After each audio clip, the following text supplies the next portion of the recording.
నమస్తే, welcome to SR news. నేను సంగీత.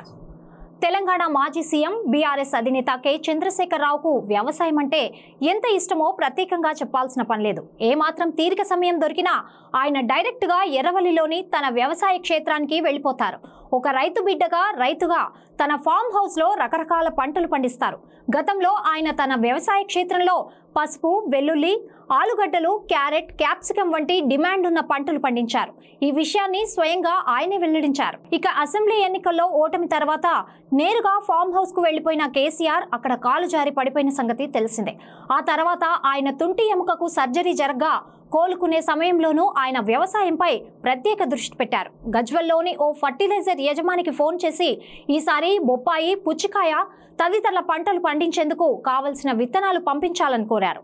అందుకు సంబంధించిన ఆడియో సోషల్ మీడియాలో వైరల్ గా మారింది. కాగా ప్రస్తుతం కేసీఆర్ వ్యవసాయంపై పూర్తి స్థాయిలో దృష్టి పెట్టినట్లు తెలుస్తోంది. పార్లమెంట్ ఎన్నికల హడావిడి ముగియడంతో ఫామ్ హౌస్ లో సేద తీరుతున్నారు గులాబీ బాస్.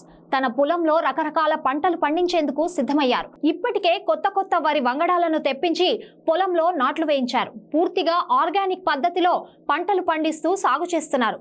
గ్లూకోజ్ కంటెంట్ తక్కువగా ఉండే షుగర్ ఫ్రీ ధాన్యాన్ని కేసీఆర్ తన వ్యవసాయ క్షేత్రంలో పండిస్తున్నట్లు తెలిసిందే. వీటితో పాటు ఉద్యాన పంటలు, సీజన్తో సంబంధం లేకుండా దొరికే పండ్లు, ఆర్గానిక్ పద్ధతుల్లో కూరగాయల సాగుపై ఆయన దృష్టి పెట్టారట. ఫామ్ హౌస్ మొత్తం ఇటీవల భూమి పరీక్షలు చేయించారట. ఎక్కడ సారవంతమైన భూమి ఉంది, అందులో ఎలాంటి పంటలు పండించొచ్చుననే దానిపై పని వాళ్లకు ఒక అవగాహన కల్పించినట్లు తెలిసిందే. వర్షాలు రైతులను ఇబ్బందులకు గురి చేస్తున్న సమయంలో తేలికపాటి వర్షాలతోనూ కమర్షియల్ పంటలు ఎలా పండించాలనే దానిపై కేసీఆర్ దృష్టి సారించారట. అందుకోసం ప్రతిదీ ప్రత్యేకంగా దగ్గరుండి చూసుకుంటున్నట్లు తెలుస్తోంది.